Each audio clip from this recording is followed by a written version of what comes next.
Olá, fera! Nessa questão nós temos o clássico problema aí de um disco com furo. E a gente aprendeu na aula que ao aquecer, o disco dilata como um todo e o furo também dilata, ou seja, o furo vai aumentar de tamanho. Não apenas isso, a gente também aprendeu uma propriedade bem interessante aqui desse tipo de problema, que é a seguinte: o furo dilata como se fosse feito do mesmo material que circunda esse furo. Tanto é que a gente aprendeu a usar nesse tipo de problema a expressão da dilatação, da variação da área, dessa forma aqui, ó. A área do furo dilata como se fosse feito, a gente usa o beta do material que circunda ele aqui. Tranquilo? Só que essa questão não quer a dilatação da área, ele quer a dilatação do diâmetro. O que é que a gente pode fazer? A gente pode pegar a questão e analisar do ponto de vista do diâmetro, que nada mais é do que um comprimento, e transformar a questão em uma dilatação linear. A pergunta é a seguinte: será que eu posso fazer isso? Eu posso pegar uma questão de dilatação superficial, falando em área, e analisá-la do ponto de vista da dilatação dos seus comprimentos, que no caso aqui seria o diâmetro ou raio? A resposta é sim, porque a dilatação superficial e a dilatação linear, elas são aproximações da única dilatação que realmente existe na natureza, que é a volumétrica. Então, uma é a aproximação da outra. Se a gente souber usar os valores corretos, as grandezas corretas, a gente vai obter sucesso na resolução das questões. A gente pode sim resolver essa questão a partir dessa primeira fórmula, mas vai ser muito trabalhoso, tranquilo? Enquanto que, já que ele perguntou a dilatação do diâmetro, a gente já pode analisar do ponto de vista da dilatação linear, tranquilo?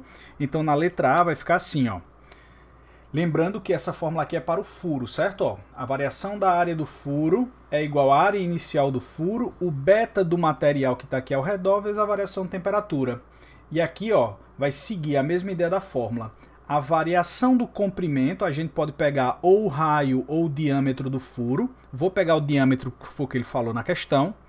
É igual ao diâmetro do furo no início, o L inicial, o alfa do material que circunda, vezes a variação de temperatura. Beleza? Então vamos lá. Ó.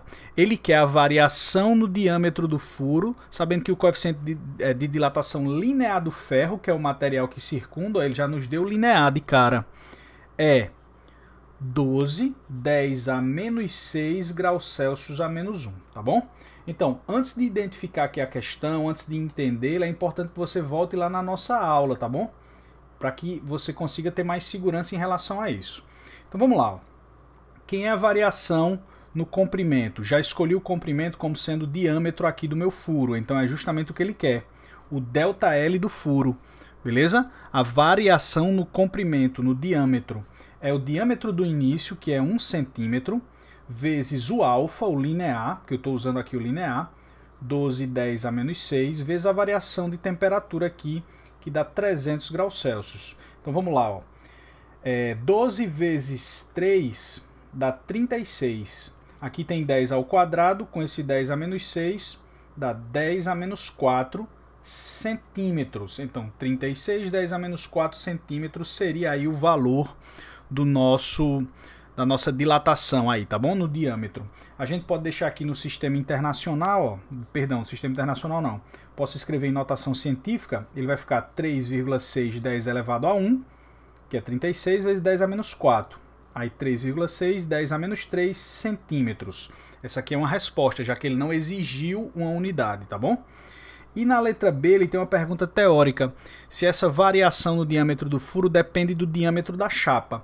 A resposta é não, justamente por conta da nossa matemática aqui. Ó. A gente consegue encontrar quem é essa variação no diâmetro sem precisar saber quanto era o diâmetro da chapa aqui, ó, o diâmetro total dessa chapa no início. Então aqui a resposta é não, não precisamos dela para encontrar, tá bom? Não depende dela. Lembrando que essa mesma questão dá para a gente resolver a partir da área, só que dá muito mais trabalho. Um forte abraço e até a próxima.